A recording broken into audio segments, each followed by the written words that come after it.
Welcome back to the channel. Today we are doing a deep dive summary of the book, The 5 Elements of Effective Thinking.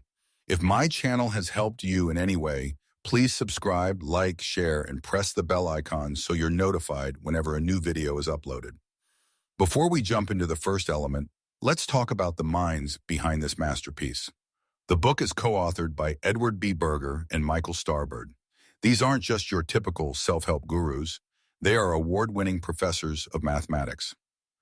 Edward Berger is a former president of Southwestern University and a renowned educator who has won numerous awards for making complex math accessible. Michael Starbird is a distinguished teaching professor at the University of Texas at Austin. Together, they spent decades observing how students learn and why some struggle while others soar. They realize that brilliance isn't a gift you're born with. It's a set of thinking habits. They distilled these habits into 5 simple metaphors: earth, fire, air, water, and change. Chapter 1, Earth. Ground your understanding. The first element is earth, which represents the solid ground of your knowledge. The core message of this chapter is simple yet profound. Understand deeply. 1. The foundation of brilliance. The authors argue that most of us have a Swiss cheese understanding of the world. Our knowledge is full of holes. We often rush through the basics to get to the exciting, complex stuff. However, true experts do the opposite. They realize that complex ideas are just layers of simple ideas stacked on top of each other. If the bottom layer is weak, the whole structure eventually collapses. 2. Don't just know it, master it. There is a massive difference between being familiar with a concept and mastering it. Mastering the earth element means the 5% rule. If you spend just more time on the absolute fundamentals of a project, you'll save 50% of the time later because you won't be making silly mistakes. Stripping away jargon. If you have to use technical buzzwords to explain something, you probably don't understand it. Earth thinking requires you to explain things in plain, simple English. Identifying the core. In any subject, there are a few central pillars. If you master those, the rest of the subject starts to make sense automatically. 3. Cleaning the clutter. We often carry around cluttered thoughts, half-formed ideas and assumptions we've never tested. To ground your thinking, you must be ruthlessly honest. Ask yourself, what do I actually know for a fact?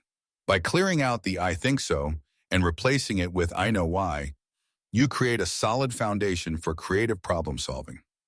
4. How to apply earth thinking. The authors suggest a practical exercise. Take a topic you think you know well and try to explain the very first, most basic principle of it for 10 minutes. Most people run out of things to say after 1 minute. That gap, those remaining 9 minutes, is where your earth is thin. Filling that gap is how you become an effective thinker. Disclaimer: this summary is based on my personal interpretation of the book and its principles. The insights shared here are filtered through my perspective and may vary slightly from the author's original phrasing or specific technical examples. What I learned, my personal reflection. This chapter completely changed how I look at my to-do list. I used to feel guilty for spending a lot of time on the basics, thinking I was being slow. Here's what I truly took away. 1. I was a surface learner. I realized I was learning just enough to pass or get by, but I wasn't building a foundation. Now I give myself permission to stay on step 1 until I can do it in my sleep. 2. The expert secret. I learned that people I admire aren't smarter than me. They just have a more solid earth. They don't get tripped up by the basics, so they have more brain power left over to handle the hard stuff. 3. Honesty is a superpower. Admitting, I don't actually understand why this works, is the first step to becoming a genius. It's better to be a beginner for an hour than to be confused for a lifetime. Chapter 2, Fire. Igniting insight through failure. If earth is about the solid ground of understanding, fire is the heat that transforms and refines that knowledge. In this chapter, Berger and Starbird tackle one of the greatest barriers to effective thinking, the fear of being wrong. They argue that mistakes are not just inevitable, they are the fire that illuminates the path to the correct solution. 1. The virtue of failing. The authors observe that most students and professionals are paralyzed by the blank page syndrome. We wait until we have a perfect idea before we act. Fire thinking suggests that you should intentionally produce a wrong answer just to get the process started.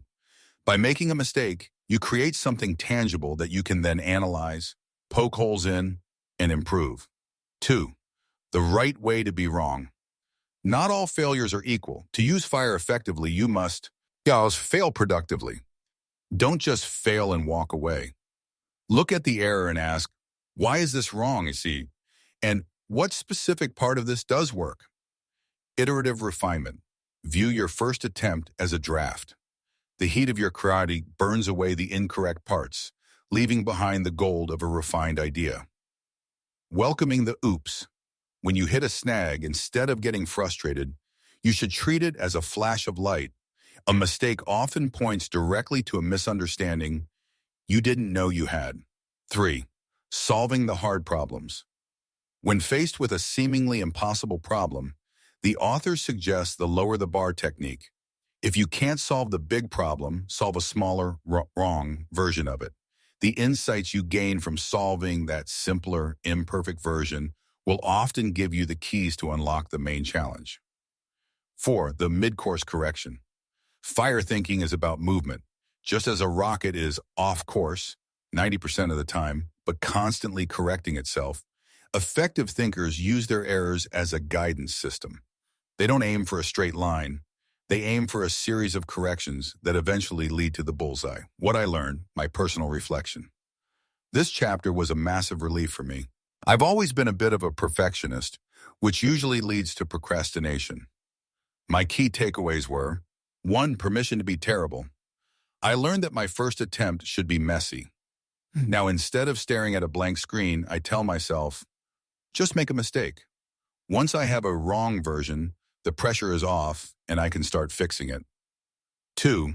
Mistakes as data. I stopped seeing failure as a reflection of my intelligence. Now I see it as a diagnostic tool. A mistake is just the universe telling me exactly where I need to apply more earth. Deep understanding. 3. The rough draft. Life. I've started applying this to my YouTube videos.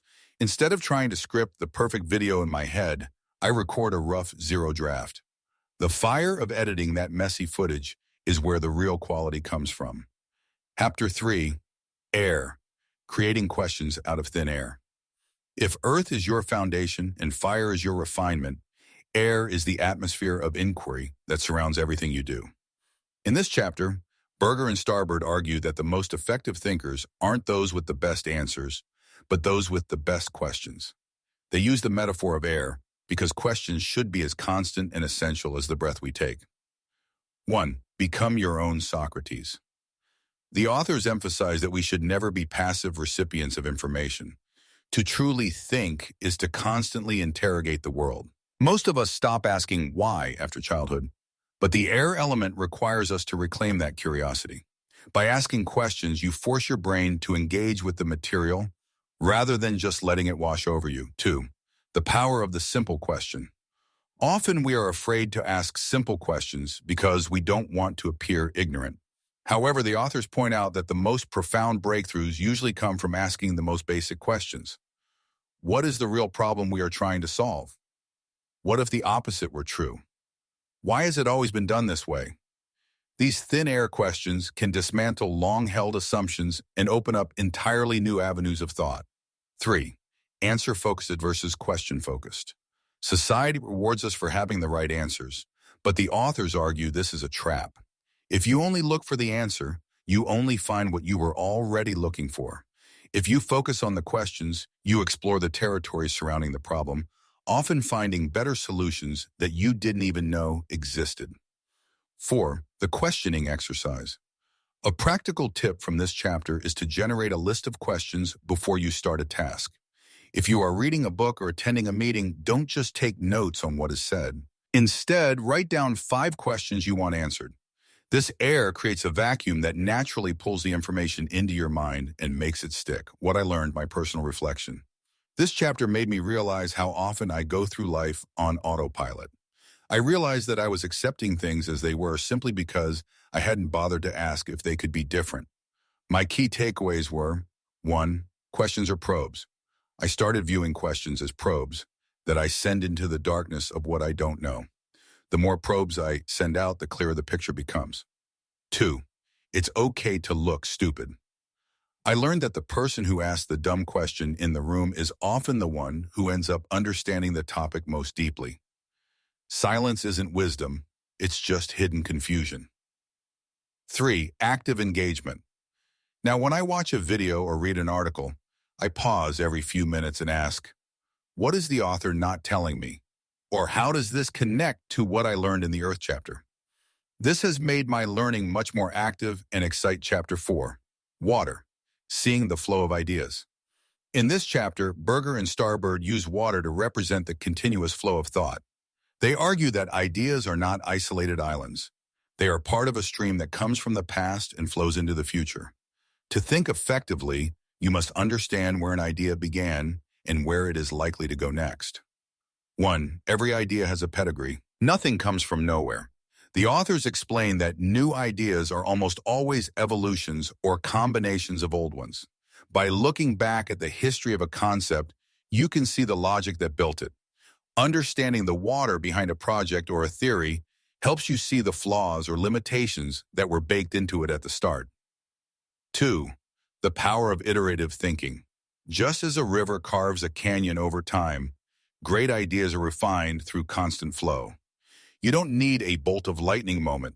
Instead, you can look backward. Ask, how did we get to this current situation? Understanding the origin helps you see if the original reasons for a decision still apply today. Look forward. Ask, what is the next logical step? By projecting the current flow of an idea, you can predict future problems or opportunities before they arrive. 3. Building on existing success. The authors stress that you don't always need to be original. You need to be observant. By seeing the flow of success in one field, you can often divert that water into your own field. This is how innovation happens, by taking a flow of logic from one area and applying it to another. 4. The continuity of learning. Water thinking encourages you to see your own growth as a continuous stream. You aren't just learning a fact. You are adding to a body of knowledge that will keep moving. This perspective prevents you from feeling like you've finished learning, keeping your mind open to the next wave of information. What I learned, my personal reflection. This chapter changed how I view originality. I used to feel pressured to come up with brand new ideas for my channel that no one had ever thought of before. My key takeaways were: 1. Context is king. I realized that knowing the why behind a current trend is more important than the trend itself. If I understand the flow, I can predict what the next trend will be. 2. The pre-mortem technique. Now, I use water thinking to look forward. I ask, if this video fails 6 months from now, why did it happen? By seeing the future flow of a failure, I can fix the problem in the present. 3. Connection over invention. I stopped trying to be a genius creator and started being a connector. I look at what worked in other niches and see how that same flow can work for my audience. It's much less stressful and way more effective. Chapter 5. The fifth element. Change. The final element isn't a physical substance like the others. It is the quintessential element, change. In this chapter, Berger and Starbird tie everything together by focusing on the thinker themselves. They argue that the most important thing you can realize is that your ability to think is not a fixed trait. It is a living, breathing process that can be permanently transformed. 1. The mastery of metamorphosis. The authors emphasize that effective thinking is a skill, much like playing an instrument or a sport. By applying the first 4 elements, earth, fire, air, and water, you aren't just solving a specific problem. You are rewiring your brain. Change is the realization that you can intentionally evolve into a more intelligent, creative, and observant version of yourself. 2. Monitoring your own mind. A key part of the change element is metacognition, thinking about your thinking. The authors suggest that you should constantly observe your own mental habits. Are you skipping the basics? Lack of earth. Are you afraid to start because you might fail? Lack of fire. Are you accepting things at face value? Lack of air. Are you ignoring the context of the situation? Lack of water. By identifying which element is missing in your current approach, you can pivot and change your strategy in real time. 3. The lifelong student. The fifth element suggests that the journey never ends. An effective thinker is someone who is in a constant state of becoming. You don't just learn a subject and check it off a list. You use that subject to further refine your thinking skills for the next challenge. 4. Practical transformation. The authors challenge readers to pick one small habit to change every week. Whether it's asking one more question in a meeting or spending 10 minutes reviewing the fundamentals of a task, these small shifts lead to a massive phase change in your overall effectiveness. What I learned, my personal reflection. This final chapter was the aha moment for me. It shifted my perspective from what I was learning to how I was becoming a learner. My key takeaways were: 1. Thinking is a muscle. I used to think people were just born smart. Now I realize that smart people are just those who have practiced the habits of earth, fire, air, and water until those habits became automatic. 2. I'm a work in progress. This chapter took the ego out of the equation for me. If I don't understand something, it's not because I'm incapable. It's because I haven't applied the right element yet. I have the power to change my mental state at any time. 3. The compound effect. I learned that I don't need to change my whole life overnight. By focusing on just one element at a time, like being more comfortable with fire mistakes this week, I am slowly but surely transforming into a much more effective version of myself. Thank you for listening. That concludes our deep dive into the 5 elements of effective thinking. I hope these insights help you as much as they've helped me. If you enjoyed this chapter-by-chapter breakdown, please subscribe to my channel, give this video a thumbs up, and share it with anyone who is looking to upgrade their mindset. Don't forget to press the bell icon so you never miss a new upload.